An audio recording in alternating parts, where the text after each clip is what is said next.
Change isn't just coming, it's already here. This is Ask for Change podcast, hosted by leadership expert Meridith Elliott Powell. Brings you weekly conversations with leaders and experts who are redefining success in a world of disruption.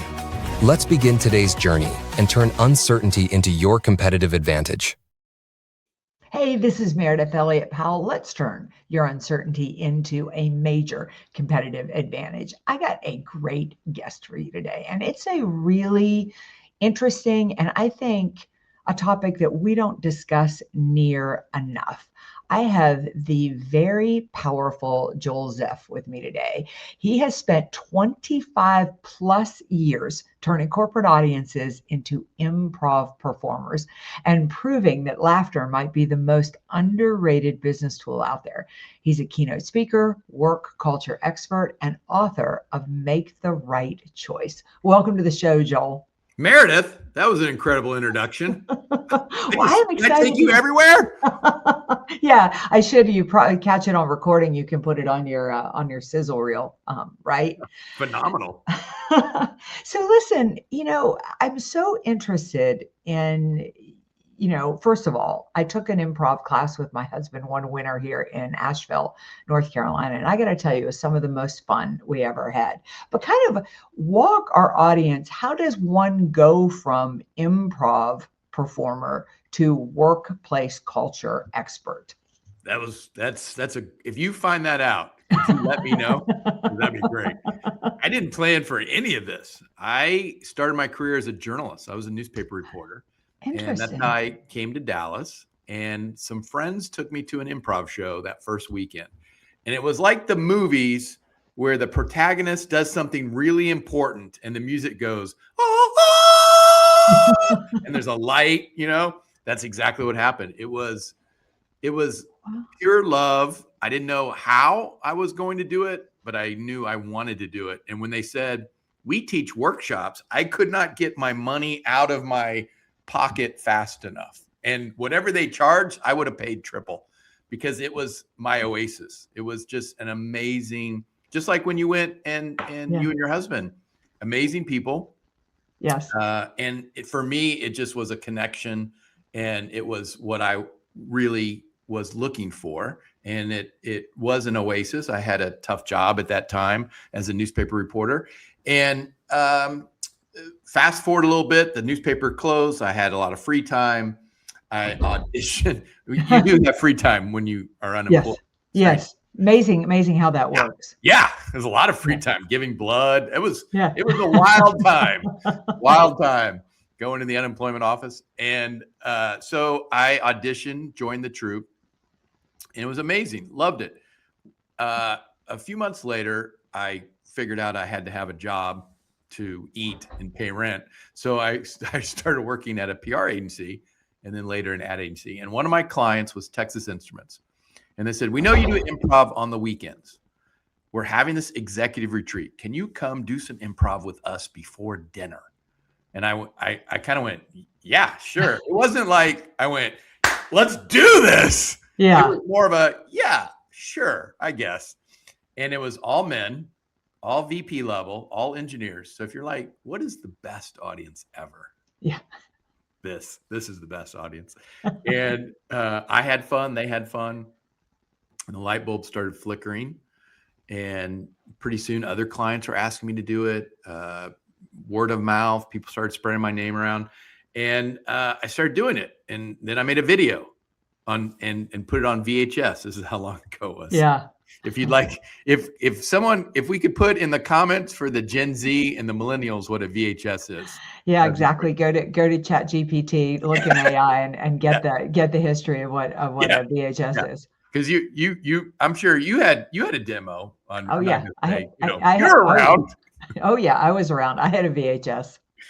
Thousands on VHS tapes, and I just thought it was going to be part of my business, and then it just took over. When you're passionate about something, when you love something and you want to share it, people notice and they want to be a part of it and they want to pass your name around. And when you make them feel great and you're a great partner, they want to pass your name around again and they bring you back. And that's how my speaking career started. And then here I am today on Ask for Change podcast. It all came to this moment. It all came to this moment. This is what you were hoping for. So listen, so where did the leap of, you're with these executives and they're having a good time, but how does it go to the leap of improving the Yep. workplace and improving, the culture?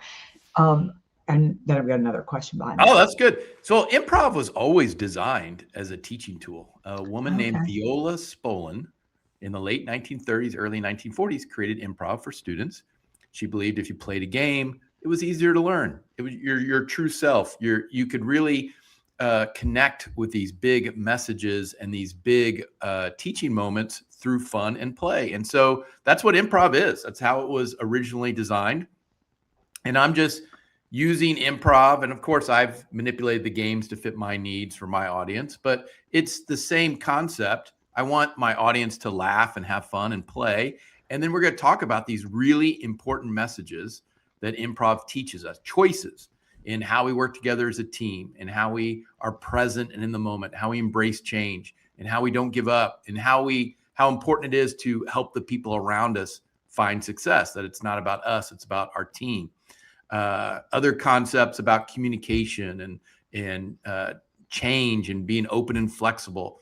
So all these are improv concepts that were originally designed as a teaching tool. And so I'm just taking what improv taught me, and I think what improv teaches all of us, and giving that back to my audience while we laugh and have fun. So we talk about leadership and teamwork and change and culture while we're having fun. And what's exciting is that people, when they're having fun, they're more open to the message. Yeah. They embrace it and they retain it. There's a memory there with that laughter. I think one of the, when I was doing the research on you, I think one of the interesting things about improv as it relates to today's marketplace is that in the face of uncertainty, probably one of the most important skills you can have is the ability to critically think, because you're just constantly given some new problem that nobody thought was going to be a problem. And it comes out of nowhere. And what I found is that I find in the marketplace quite a bit is that people have lost the ability, or maybe that's too strong, they've lost the desire to think, because I just want to keep my head down. I don't want to get fired. I don't want to get in trouble. And I sure don't want to get blamed for anything. So I don't want to have to think my way through this. And I'm just going to do exactly what I'm told. So where does, because that's when I think about improv, the thing that made me laugh about it the most is, first of all, you're completely connected to people you would never be connected to before. If you go take an improv class, like my husband and I went downtown Asheville, we're clearly the oldest people in the room. Everybody's from a different walk of life, and you wind up in these, they split us up into groups, and you're with people from different walks of life, different ages, different goals in life and all that. And all of a sudden you're immediately connected, because what you're doing is working off each other. It's not only just funny, but it's like I'm dependent upon them to come up with a decent phrase or something I can begin to work with. And then I'm going to work with whatever they give me. And I think, oh my gosh, I mean, if workplace cultures could work like that, how powerful would a company be, right? Yeah, well, improv is very accessible. Everybody can do it. You're going to do it at different levels. Some people are going to be at an expert level. Some people are going to be at a beginner level, but there's always a place for everyone. It's very inclusive, and everybody can participate at their level and get something out of it and have fun. And it's very powerful when you're having fun and you're playing, because you're creating that energy and your true self, and you take away some of the risks, you take away some of your fears, you take away some of being afraid to make a mistake. And that's why it is so powerful. And when I play improv games in my keynote with audiences, what's really awesome to see is what they do, how they respond. They always surprise me. Yeah. Sometimes people are incredible, and I just step back and I'm like, wow, where did this come from? And inevitably, every time someone comes up to me and goes, do you know the one guy that was imitating a bull rider? I'm like, yeah, he's the most introverted person in our office every time, every single time. I don't know what happens. You just give people the opportunity, and then you match it with positive support. It's amazing what happens. That's the foundation of what I talk about. I'm just giving these people opportunity to be creative, to work together as a team, to lead, to listen, to be present, to be creative. And that gives them ownership. And when that ownership happens, they start to care. They care about the game. They care about their team. They care about what happens. And then the next little magic happens. They start to have passion. They really care about the game. And then when the audience laughs and applauds, what happens is they're going to do more. They produce more because that positive energy is instant. And you just naturally, you build confidence and you try different things. You take a little risk. You're not afraid to make a mistake. And I think that's what, when you're talking about, people keeping their head down, I think people are afraid to make a mistake. Yeah. They're afraid to do something for the first time. And everything's, you're never perfect the first time you do anything, or even sometimes 5th or 6th or 10th or 15th or 20th. And so improv kind of gives you that space and that positive support that allows you to take that risk, allows you to not be afraid to make a mistake. We're going to make mistakes. Every time someone puts a microphone on me, I jump on stage. There's going to be a mistake. Yes, absolutely. I'm going to fumble a word. I'm going to forget something. Something's going to happen. I might trip. I don't know. Who knows? And you know what? Most of the time, 99% of the time, nobody even cares or pays attention. And so you have to kind of give yourself that freedom. And with that freedom comes confidence. And with that confidence, then we get out of our comfort zone. We take those risks. And that's how we grow. That's how we find success. That's how we find the next big idea. That's how we create the team and find and reach our goals and overcome challenges and obstacles.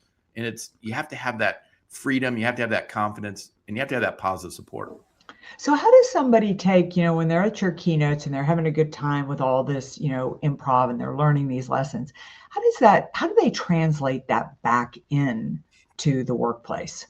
I think all of them are choices. I talk about each of these messages as a choice. Okay. And so what I want is the audience to think about these choices and start. And I don't think you go home from any speaker and go, I'm going to do everything that person told me to do today.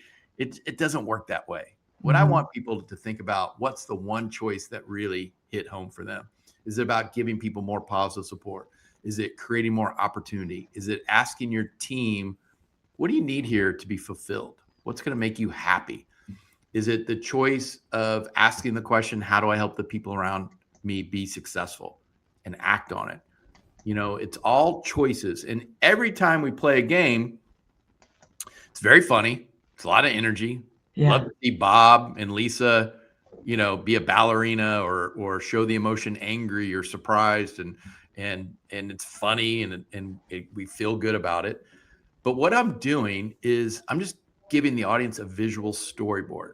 Instead of putting up a PowerPoint and saying, you must embrace change, it's really important. I'm great with an acronym. And what I'm doing is I'm playing the improv game. You're seeing these audience members who may or may not even know each other. Sometimes they do, sometimes they don't. Depends on the audience, depends on the group. And they're so effective, they're so creative, they're so successful as a team. What are they doing?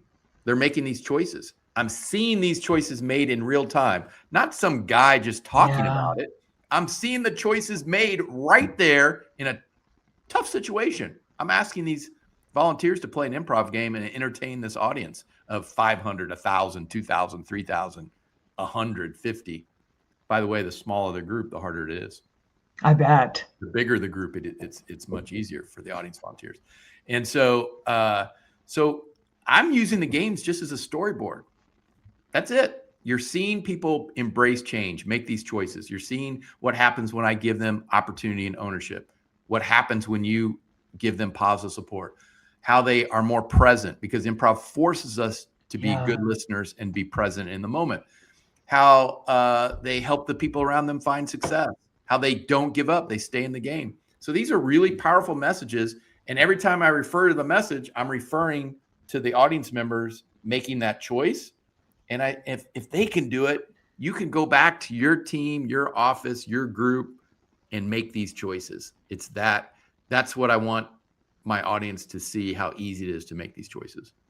I was thinking about you this morning. I was thinking about this podcast, and I was thinking about you too. and I was thinking about humor in the workplace and the importance of humor in the workplace. And do you think we've gotten more serious in the workplace lately? I was thinking about, the 3 martini lunch, and before, political correctness got into the workplace, I and think that's a different yeah, topic. yeah, different era, but all that type of thing. But I'm just, and things were so casual right back then. Nobody started till 9. Everybody went home at 5. Everybody took, lunch, those types of things. But have we gotten more serious in the workplace? Yeah, I don't think it's humor that we miss. I think it's fun and joy. Mm, And I think that should be, there's a big difference because Yeah. fun is a lot of different things. Fun is humor. Humor can be fun. Yeah. Fun is also, my daughter is a journalist, and she was telling me on Monday they had election day, and somebody brought up a cake for everybody. That's fun. Fun, sure. Who doesn't It's like a cake? surprise. A salesperson who doesn't have to be there for election night brings up a cake for the journalists who are there for election night. Yeah. It's simple choices to bring fun and joy. And then what does that do? That increases our passion. And my fun is different than your fun. Yeah. Mentoring someone might be, could be a fun. Training could be fun. Reaching a goal, fun. What is your fun? What brings you joy? What makes you fulfilled at work? And that's your guiding light. And that's what you should always try to bring, try to find, fight for, want, desire, because it's so important to have fun. It fuels our passion. And whatever your choice is, and fun is not offensive, fun is inclusive, fun is for everyone. What is your fun? And how is that going to help you and your team find success? Yeah, the one thing you can't see is back there on that table. I have a little framed photo. I got written up when I was 24 years old for having fun at work, and you mean like a reprimand. Yeah, yeah, and I saved it. I've saved it for forever because I was meeting with my team, and I had just gotten promoted into the position, and I started off our team meeting because I thought our team meetings were terribly drab. And I started it off with, yeah, they were. And I started it off with, just, I don't know, something silly, I'm sure. And everybody was laughing, and I got in trouble. It's my favorite reprimand, and I've gotten a lot at the office, but it's my favorite reprimand I've ever gotten, because it was, I just couldn't believe I was being written up for having fun at work. Sometimes you have to fight for fun. That's right. And sometimes you realize, I'm in the wrong place. I'm going to go find some place that appreciates fun. And there's nothing wrong with that. No. Because there's plenty. I would say the majority wants you to have fun and have joy and enjoy what you do, because that's going to always end up with success, sales, customer satisfaction, however you measure these things. Right. Engagement and all those things. I listened to a podcast with both, first it was Sarah Blakely, this founder of Spanx, and then Barbara Corker, the shark. And when they asked them about being leaders, they said one of the most important things that a leader can be is fun at work. Like, you should be fun to work for. Now, I would venture to say those are two, women who are incredibly successful. I imagine they're pretty tough too, but I love the fact that they're putting that into play. You have to create a foundation. Right. You have to create the foundation, the opportunity for that fun to happen. And for leaders, when was the last time you asked your team, what makes you happy? What fulfills you? Because that's fun. What is it? And you're going to be surprised by the answer, because it's not more money. That happiness only lasts to the next paycheck, and you're right back where you started. What is that fun? What is that joy? What is that fulfillment that makes you happy? And if a leader asks that of their team, and the team is honest and they get the answer, you're going to be surprised how easy it is to give them that opportunity. And what do you get back in return but a passionate, energized team member? That always will lead to success.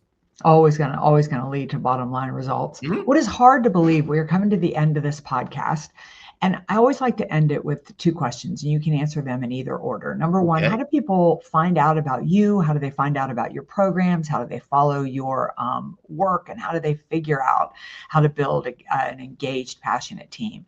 And the second is for people out there dealing with the uncertainty of today's marketplace, the challenges that today's marketplace is bringing. What is your best piece of advice? Where should they start? What should they implement? What is the one choice they should make? Wow.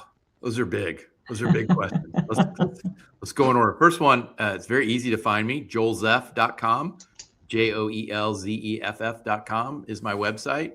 And you can also connect with me on LinkedIn. And for all your listeners and viewers, if you send me a note and you mention the Ask for Change podcast, I will send you a free chapter from my new book about change, the chapter about change. It's a cool PDF. I will send that to you for free, and then it'll entice you to go purchase the whole book. That's right. Right choice, lead with passion, elevate your team, and unleash the fun at work. And I should have a copy right here. Right there. But I usually am in a different part of where I record these podcasts, but I'm having some painting done. Okay. So I did not bring my book down here. So imagine it. Yep. And so connect with me on LinkedIn or through the website, mention the Ask for Change podcast, and I will send you the free chapter on change. What's the one thing? What's the one choice? I think that's great. I would say make that choice to embrace change. Change is constant.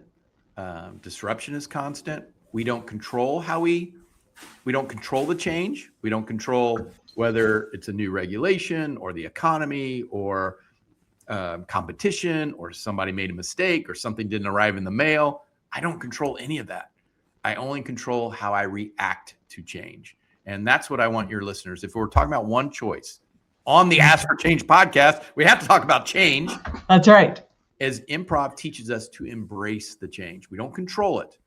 We only react. People think in improv, they think the person who instigates or starts or brings the idea, that's the funny. The funny is the person who reacts. That's the power. The power is how somebody reacts. And so you have that power. And when you wake up in the morning, we don't choose to be frustrated and impatient and stressed. We don't eat breakfast and put on our pants and go to work and go, man, I'm going to be real negative and frustrated with everybody. And it's going to be a great day. You're letting that change choose your frustration and your choice. The one thing I want you to think about is how can we turn this around and learn how to react to change, to embrace it. And how we react is let's be positive. Let's be helpful, supportive, patient, understanding. I think that'll all lead to less stress, more passion, more success, and more joy. That's the one choice I want to leave with your listeners, to embrace change, to learn that we only control how we react to change. And we can make that choice. And who doesn't want more success, more passion, more energy? Joel, I thank you so much for joining us today for another episode of Ask for Change. Listeners, we're going to have all that great information in the show notes. Wrap this up, send it out. Make sure you connect with Joel, you follow Joel, and we'll see you all right back here next week for another episode of Ask for Change. And remember, together, we're going to turn all of this uncertainty into your greatest competitive advantage. We'll see you next week.